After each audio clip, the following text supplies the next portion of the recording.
Hello, and welcome to the MMA Report. I'm your host, the best podcast host in the universe, Steve Cully. I would like to thank our sponsors at Procyon Partners, one of the top 50 fastest growing companies in the nation. They specialize in employee benefits, wealth management, and retirement planning. President Sean Rabinowitz, proud supporter of our podcast network, and we appreciate everything that he does. Green Street Trust International is owned and operated by Rennell Jump, and I am now allowed to say Jake Voskel. They specialize in tax plans for businesses large and small. They will save you money or get you a big fat return. To schedule your free strategic tax planning session today, go to www.greenstreettrust.com. Pete Finch and the Finch Law Firm is located in Bridgeport, Connecticut. If you've suffered any type of personal injury, slip and fall, a car accident, your mother-in-law decided to run you over with her car, your wife got angry and decided to stab you, the Finch Firm is for you. Pete has won legal battles all over the state of Connecticut. He will go to war to make sure you get every dollar you deserve in compensation. You just have to remember, when you're in a pinch, call Finch. Dynamic Human Performance is owned and operated by UConn legendary running back Andre Dixon.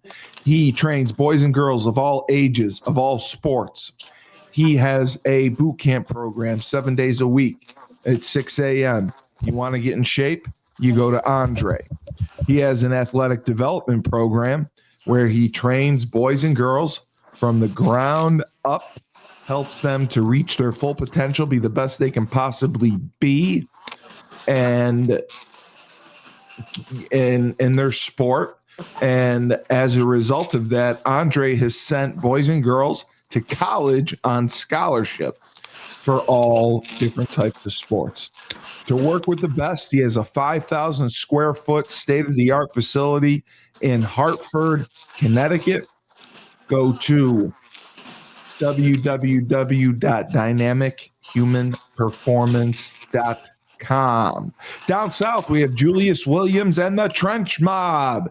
Julius trains offensive and defensive linemen in Decatur, Georgia. They compete in 5v5 tournaments all across the country. Proud to say they were undefeated this past year. They go to college showcase camps, and proud to also say every camp they attended, a member of the Trench Mob left with a scholarship offer. So that right there is something incredible. Julius has sent kids to colleges like Florida, Florida State, Miami, Clemson, Tennessee, Georgia, Alabama, just to name a few. We have the Trench Mob podcast every Wednesday night at 8:30. Make sure to check it out. And we feature the top line talent across the country. You can work with Julius virtually as well. He has a virtual program every step of the way, and you can attend 5v5 tournaments and any camps they go to as well. And if you want to go to Georgia for a weekend and train with them, you absolutely can. So to work with the best down south, go to www.battleofthetrenches.com. James Whitfield is our newest sponsor. He is the owner and operator of Luther James Insurance. For the last 3 years, James has dedicated himself to the art of financial planning, insurance services, insurance policies, and he specializes in life insurance. He will make you a ton of money, and he will make it to you tax-free. Retirement planning as well. He understands the stress of retirement. How much am I going to need? For how many years? For how long? Do I have enough? What can I do to maximize my value? Because fear of the unknown is real. You can go to his website, LutherJamesInsurance.com, and get a free quote from him. Tyler, you have to connect with him as well. He thinks he can help you out with a few things with your business. So, who, Pete or Renell? James, the James Whitfield, the insurance guy. Oh yeah, that's what, Yeah, he's got some good things that he can put you in some different policies and some trusts that can grow your money, and you can use it as a bank, and it's tax free, especially with your business. He says you can use your being a business owner will get you a better policy with a better premium and things like that. Absolutely. So I gotta have you contact him. We have the man of the hour, Tyler King, Crowne Sports and Entertainment. First off, yes, all he does is train, teach class. He beats that ass, and he just feverishly in this country. I love it. Thankfully, he made it back from Monday night, his undisclosed location, and he's safely at his gym training. We are very happy, and thanks to all of you for sending your prayers and well wishes for Tyler. He's very grateful for them. It's so weird on Rebel Radio. Just so you know, there was Leslie. Leslie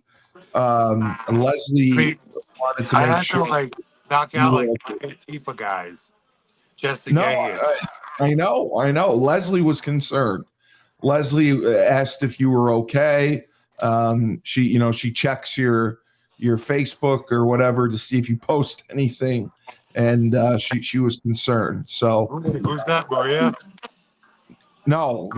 This is the random person named Leslie. She was concerned, and she sent her well wishes.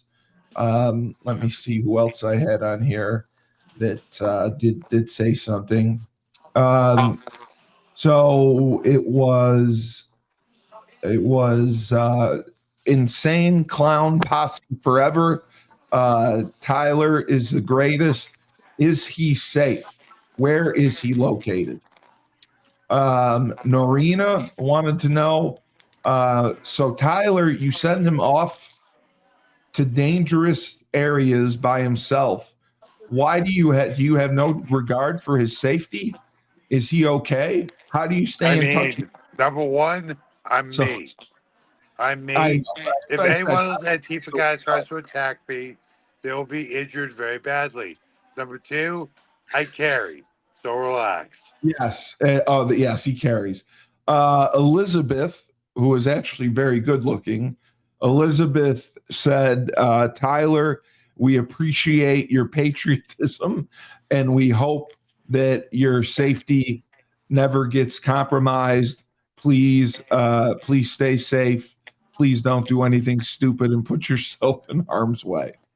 So Elizabeth, just so you know, you can send me these messages on my Instagram, Tyler K52. You can. We'll make sure that she does that. So we're gonna take a look. First, we're gonna discuss Conor McGregor.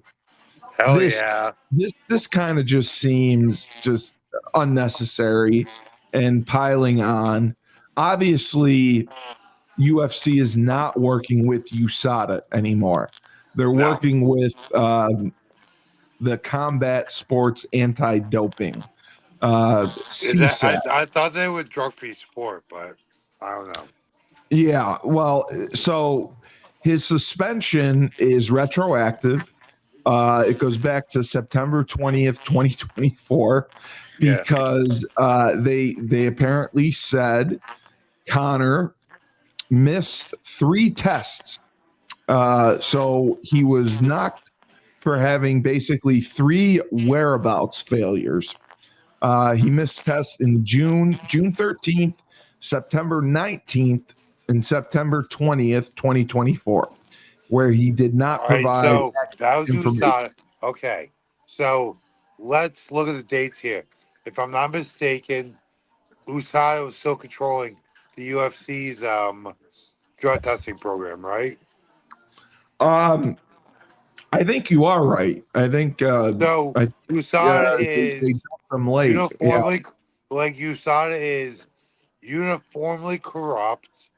Um, they have a uniformly corrupt. they're uniformly Aren't corrupt. they the They best have anti-doping they agency in the have world? an they have an agenda against the UFC because the UFC publicly said we're not happy in our journey, in our business journey with USADA. We're not happy. So USADA will take every opportunity to throw the UFC under the bus. With that being said, both you and I know Conor was on that good juicy juice for a while, coming off his major reconstructive surgery to his leg. So Yeah, that I was the feel like absolute. this. I have to brush up on all the like legalities and fine print of it, but it was whereabouts tests. So you're telling me that USADA was going to send an agent to like Italy Well, to make Connor right. pee in a cup on his Lamborghini yacht. I know they Not do gonna that. lie to you, I would love to rebut right now. But They anyway, do. They do it in WWE. They do the same thing. If you don't give accurate information, or if you come to an event that you're supposed to be at and you're late, and if it's happened where I don't know if you heard, but there were a couple performers who were unable to produce a sample because they were so dehydrated, and they got knocked for a violation because of it. So it again, has like happened. these are technicalities. Let's let's make sure everyone knows. I just want to like put it out there. Also for these WWE talents, there's no positive drug test. This was, oh, Right. we Correct. didn't know Right. where you were because we were gonna send an USADA agent to make you pee in a cup on your Lamborghini lot on the French Riviera. Like, Yeah, they're going to really track him down. And, and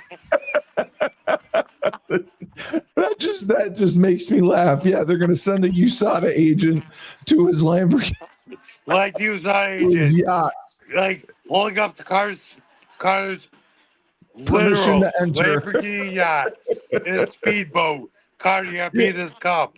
Like, yeah, permission to come aboard, sir. That is funny. That is funny. honestly, like to the letter of the law, USADA, drug treat, whoever, they have to the letter of the law. They have a point. They have a case. Carbon, See, they but test. But it's like, not I USADA want to reiterate, that and suspended this him, is though. coming from someone who fully believes that Connor was juiced out of his tits Yeah, coming yeah, off yeah. that surgery. I think that he had to, though. After that major surgery, he would have lost so I much have no mass. comment on that, but and like, I fully believe he was definitely also good coming off that surgery. With that Yeah, being I said, agree. Yeah. let's pump the brakes a little bit. Connor did not fail a drug test. No, He he did was not. he He did was not. in he was in like France, we say be Morocco, something like that. Like, We were going to be in Morocco. I mean, that's just crazy. Um, because if I'm not mistaken, aren't the USADA, if USADA was running these tests at the time, aren't they supposed to be surprise visits? So how can you accurately tell them where you're going to be if so it's from what August? I understand by conversations with guys who are following the UFC and just everything I know about it, Yeah. USADA has you download the app. so they know who you are. Oh, so they track you. Yeah, exactly. Oh, that's too much. That's messed up. That I think is messed up to Random track drug you. testing, sir. Yeah, There's now also that also is a contributing factor as to why USADA does not run the run UFC's drug UFC. testing program anymore. I let me ask you this because I didn't get to, and I don't know if you saw it. Maybe you saw some clips of it. Did you happen to see Dana White on 60 Minutes? I know what you're talking about, but no, I have not seen it yet. He was very good, and Yeah. my father was asking me about this, and I was trying to explain to him. Dana White has been with them from the beginning, correct? The UFC? Yes, like No, when they no, were no. nothing He was part of the ownership group with the that bought Faritas the UFC around the year to 2000. 2002, I believe. Right, but he took them. They were worth a couple million Oh, dollars. no, no, no. Dana White. The reason this is such a major sport now, Dana Yes, White is the most responsible for the yes. rise of That's what mixed I tried martial to explain to arts. my dad. My dad was like, he never heard of him. And he's been an executive through, I believe, two ownership changes.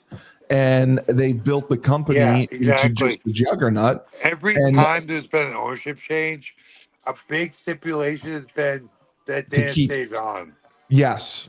And And as far as I know, Dana did. He might have sold it for a insane amount of money, but he had a sizable ownership stake. he So did, yes. so He either still has a lot of either stock. his stock is worth close to $1 billion now, or he got a giant buyout. I'm pretty sure that he did get more stock when they the last sale to TKO when they Yeah, combined with WWE. But yeah. my father also asked, now was he an actual fighter? Dana, Yeah, um, I think he had a he couple boxing didn't he? matches back in the Yes, day, but Dana was back in the day a boxing manager yes. in Boston, and he left because he owned a boxing studio in South Boston, and the Winter Hill gang told him they wanted a What? piece, and Dana said, "I'm getting the fuck out of here." The Winter Hill Gang went Yes, after Whitey him for? Bulger, Whitey Bulger came after Dana and said, "I want a Oh piece of my your pub. God! You have to pay us a certain amount of money every month." And Dana was like, "I'm out." And Dana left and went to And he Vegas. went west, right? Yeah, he went to Vegas. He That's was an Dana it's was amazing. That's actually amazing. Dana was actually born in Vegas, and then his mom moved him to Boston, so he grew up in Boston. Now there's other people. They were angry about the 60 Minutes interview because they did not question him about the incident where he slapped his wife. They thought that they kind of glossed over it, and a lot of people feel that he has gotten away where a lot of others have been canceled for domestic Um, violence. no, and I'm not gonna sit here and make any apologies for what Dana did because Sure. I've seen the clip. It's not like he, Eh, it's not like he smashed her, but it was a slap. It was a hard slap, but I mean, it I'd give was him about a super. No, no, five. no. It was super inappropriate, and Yes, he yes. should, he, sh- he should answer for it. He should be held to task He for never it. got. He But had never had any repercussions for it. but technically, you to the letter of the law, it's an assault. But he didn't injure her. It wasn't No, like it a wasn't hard like it slap. wasn't like He didn't Ray bring her back. Rice's. Yeah, Like I will say, it was not right. It was fucked up. Excuse my yeah, French. of course. With that with that being said, um, It who is the wasn't Ray? like Ray I forget. His Rice's name is the one escapes I me right compare it now. to. His name escapes you right now. But you remember the Ravens running back? That's what I said. Ray Rice. Yeah, it's not like this was a No, Ray Rice incident. Ray There Rice, has where he knocked been, her unconscious. yet Yeah. the media didn't really pile on, but No, it wasn't a thing where like he didn't hurt his wife. It was no, like no. it was a kind of a throwaway thing, but it wasn't right. It was Right, fucked up, right. and you know, No, I agree he, with you. what's that? I agree. I agree with you. Ray So Rice, like her body was I limp. I'm not gonna make any apologies for him, but I don't You think agree I he don't should have think he got should be more. canceled, and I No, don't think that I feel like he's paid for it privately with his family, and I don't think we need to drag like Dana White. Listen, he has done plenty of effed up stuff over the years. I yes, think this isn't one of the worst things he's done. I would agree with you there. So we're gonna get to the pay per view. I got to watch some of it late, and it actually was ended up being really good. Even Oh, this was with the this card, is one of the best pay I per thought the views card was I've good. seen in a while. Yeah, I thought they stacked the card pretty good, and the bouts were all entertaining, and I thoroughly enjoyed some of the matchups. So And your boy got paid. Your boy he got did, paid. he did. I And you know. know who saved me? I would throw a big shout out to my guys, Murad Davashvili and You Alex did call it. Yep. Bahia. You guys made me a lot of money on Saturday night. And I had Yuri, which I was very happy about. I had um, the guy that went against Josh Emmett, Youssef. I liked him. But let's start with uh, Abbas Magomadov and Joe Pfeiffer. And Oh, dude. yeah, yeah, this was yeah, I mean, you had said this was kind of like a bridge fight for Joe Pfeiffer. Yeah, 15-5 overall. He's a middleweight, yeah. and he got Abbas was 28-7-1 coming in. Joe was 15-3-0, and Joe he was a favorite. He got a submission with a rear naked chokehold, I Yeah. believe, in the second round. And it seemed pretty close up to that point Yo, let's with the not glo- strikes and everything.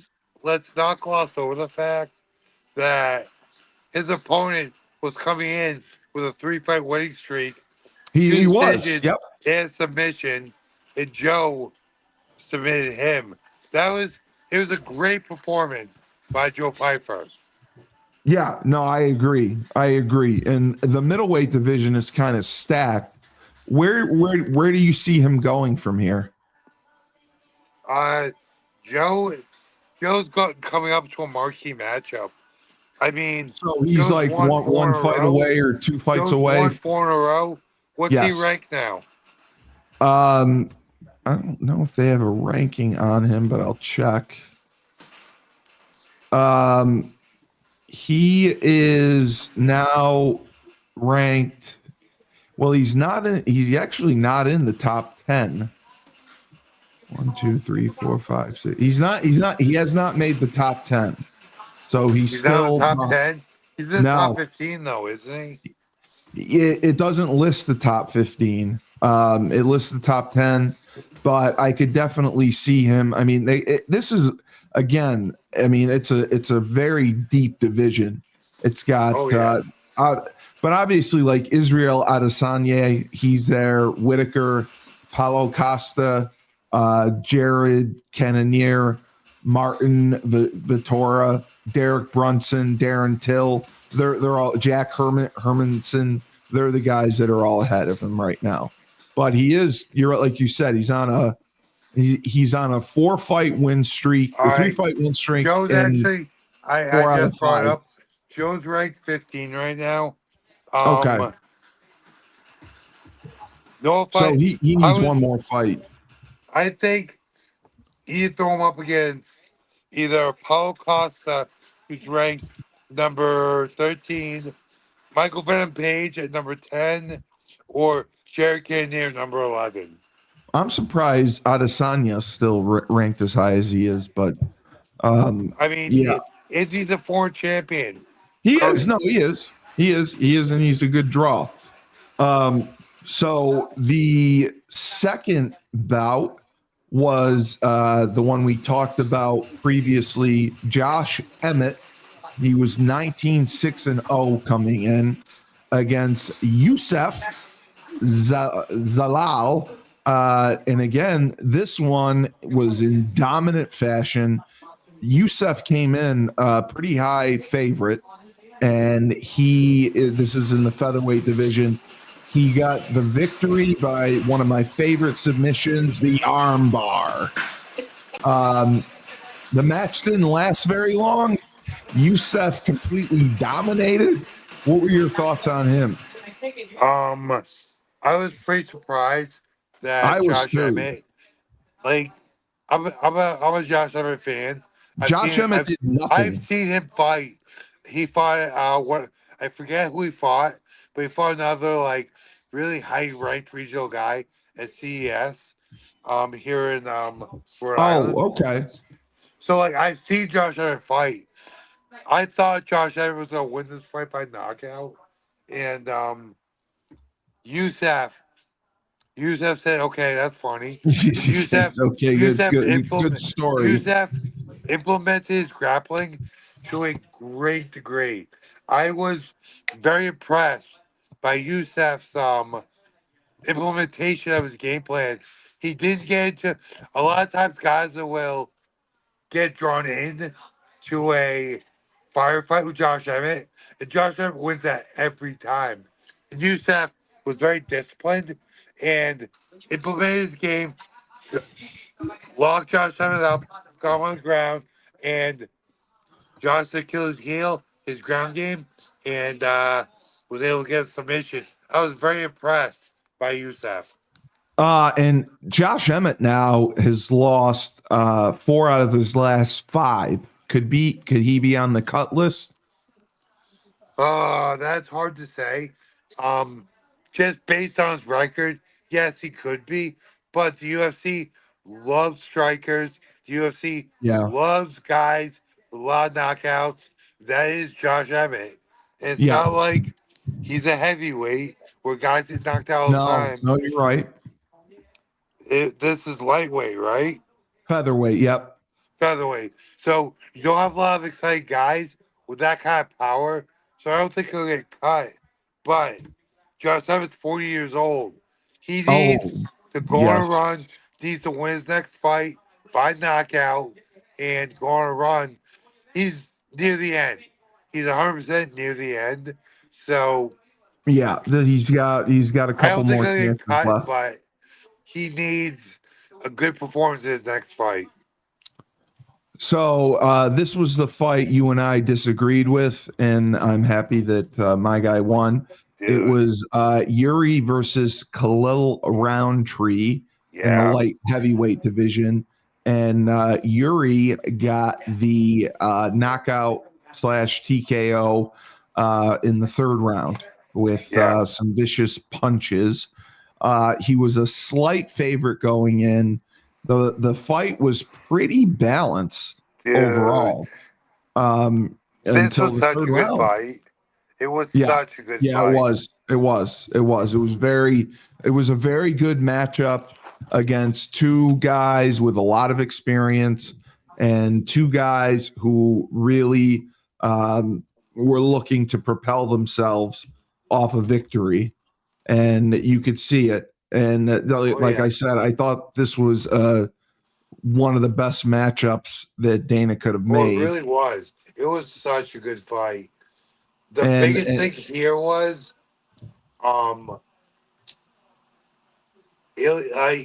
Yuri rather,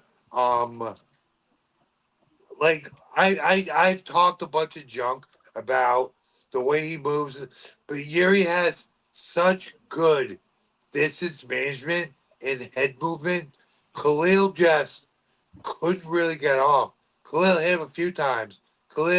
But Khalil's never seemed to rock him. And Yuri was just in Khalil's face the entire time. Khalil's cardio is what killed him at the end. Yuri just kept pressing, and Khalil's cardio withered at the end. Here's the other thing, though. The entire time, excuse me, Yuri was landing the entire time, and when you're getting hit, that will sap your cardio. And at the end of the fight, just Khalil was just drained. He had Yeah, no it cardio looked like left. he was fatigued by the end. Yeah, the fatigue factor, and dude, whatever Yuri does for his cardio, God bless, because Yuri kept that pace the entire fight. And He wow, did. like, He did. listen, And like, I've gone on record saying that I don't think Yuri will ever be champion. He's been champion. I don't think he'll ever be champion again, but this fight might have changed my mind because I was very high on Khalil going into this, and my God, Yuri put on a stellar performance. yeah, and he has moved up, I believe, to number 3. Valid. Well Jan deserved. Blankowitz is there, Glover Texter is there, and then Yuri is there. Dominic Reyes is also up there. So he could definitely find himself moving up, maybe one more fight, and then get another title shot. Oof. I don't see Yuri ever beating Alex, but I don't hey, either. No. hey, I don't see that at all. let's party. If Yuri wins 2 more fights and Alex is still champion, hey, let's party. Yeah. So this was one of 2 title fights on the card. The semi-main event, your boy Marab against Corey Sandhagen. Marab 21-4-0. Sandhagen 18-6-0. This was for the bantamweight title, unanimous decision across the board. I mean, 49-45, 49-45, 49-46. I mean, I thought Marab, like we talked about him when we had Frank on. He's a spider monkey. He's all over the place. Yep. He's just quick, and especially in this fight, he just dominated as far as total strikes, significant strikes, head strikes. Anywhere you look, he controlled. Even in control, he had 10 minutes of control, where exactly. Corey had 0, and he had 20 takedowns. That's what blew me away. 20 takedowns. I've never seen 20 takedowns in any kind of fight. The machine. I mean, he's he's on a different level right now. Of course he really is. Hey, I mean, he's won. Oh, listen, all you dorks that wanted a new hero, learn why you're dorks. Corey said, "Hey, listen, I know Corey is a great fighter. He's a dork with a back tattoo. That, like, listen, I'm honestly talking shit right now. Corey is a great fighter, but Marab is just on a different level.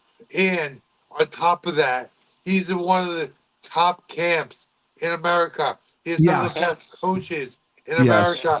On top of the fact, he is top 3 to 5 wrestlers to ever fight in the UFC.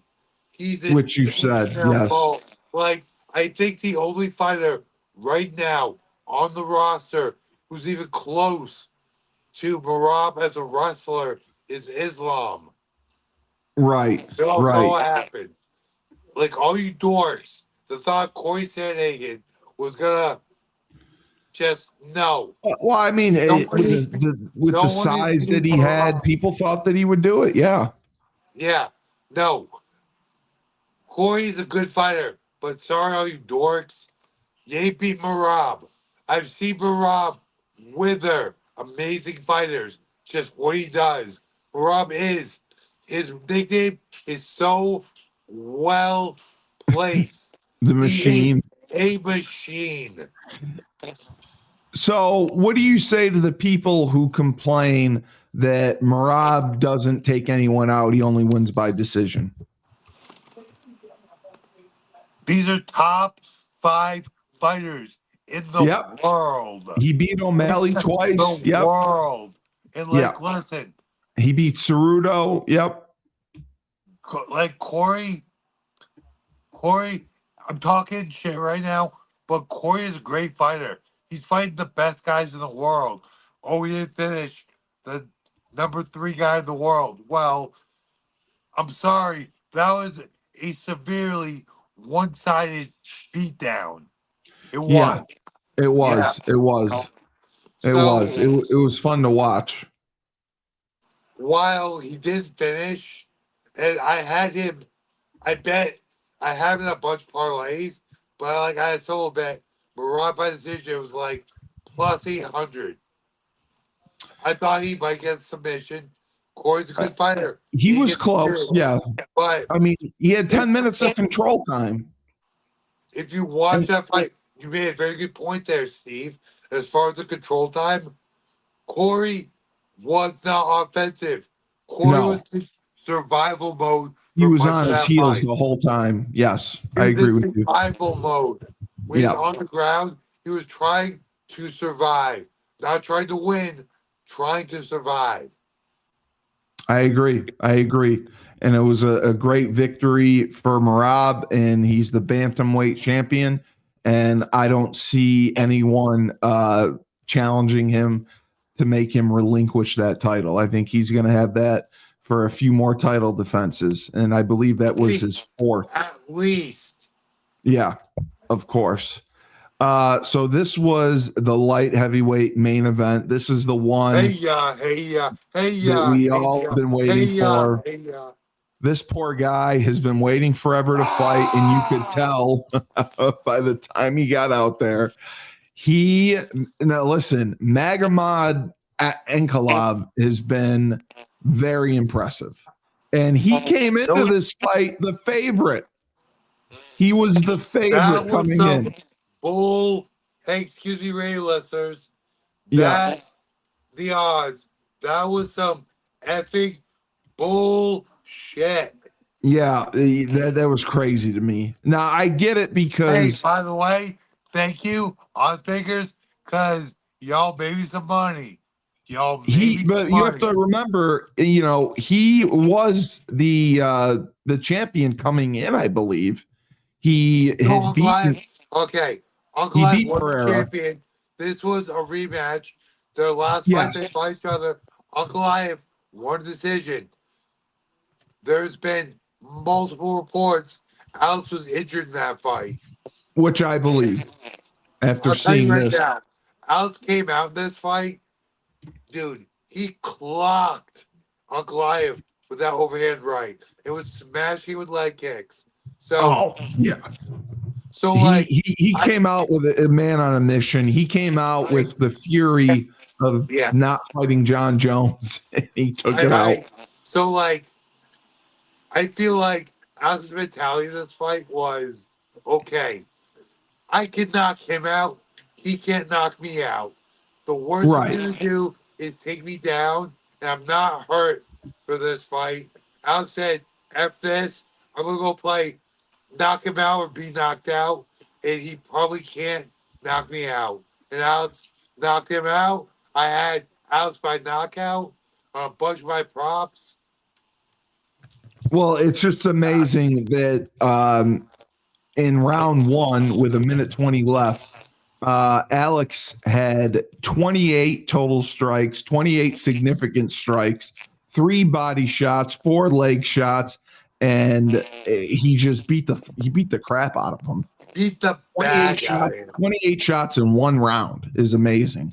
Exactly. And like Alex like really showed like his listen, I know it, all the experts know it. Alex really showed a diversity of strikes, but there I don't think Ankalaev got hit with one shot that didn't make his whole body cringe.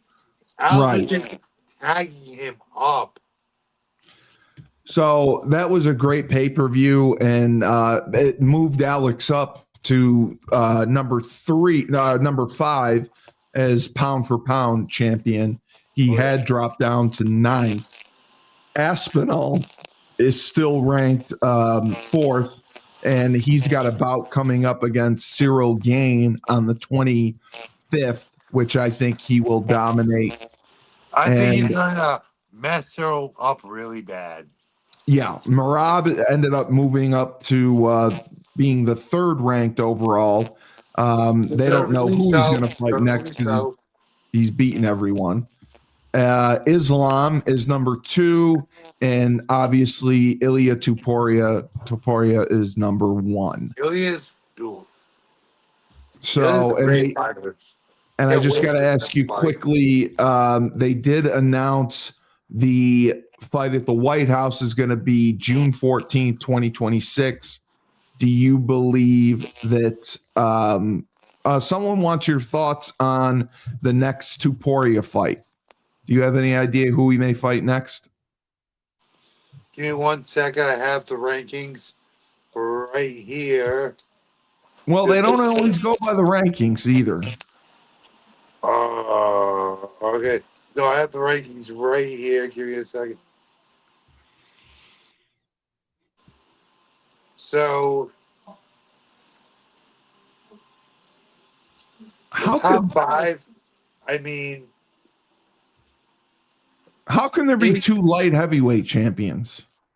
I mean, so they got to have Pereira fighting. Okay, you'd have to think that Arman Sarukian is the one. They'll trust Arman though. They'll trust him. Oh, he's right. So he has to go win another fight. Charles just lost, right? Yeah. Yes, that's who he beat. He beat Charles on June 28th. So if we fought Max, it'd be a rematch. Honestly, Islam is fighting Jack Della Melodana on November 15th. I think that'll be a good fight. So he's not going to fight Islam. I think the fight's just Gaethje. Oh, that would be a good one. That would be a good one. Gaethje, his last 2 fights were the greatest knockout of all time. We got knocked out by Max Holloway. And then he came back and he beat Fiziev. I believe he won by decision. So I think Gaethje makes sense, but he needs another win. Max, I mean, Ilya's already beaten Max, so can't really do that one. Ooh, it's gonna be tough. There's a bit of a log jam right now. Yes. Ooh, I mean, I'm looking at it right now. Honestly, Arman makes the most sense. I just don't think UFC trusts Arman. Right. Ilya's already beaten Oliveira, so he can't fight Oliveira. Hooker, he's been too streaky. Nah. The fight I think Gavey, you're right. Probably. The fight that will print money, though, but the other guy needs one more win, will be Patty. I know you like Patty. All right. Patty's ranked number 7 right now, so you could make the fight, but I really think Patty needs one more win versus the top 5 guy. Probably the fight to make is Patty versus Armin Sarukian. And the winner of that fight should fight Ilya. All right. Well, Tyler, thank you very much. That was a great show, great analysis. I have to pop over to the good old Trench Mob show with Julius, and great job. And you stay safe, and we will talk with you soon. For Tyler King, I'm Steve Cully, the best podcast host in the universe. This has been the MMA Report. Remember, when life gives you lemons, don't make lemonade. Take 2 oranges, throw them right back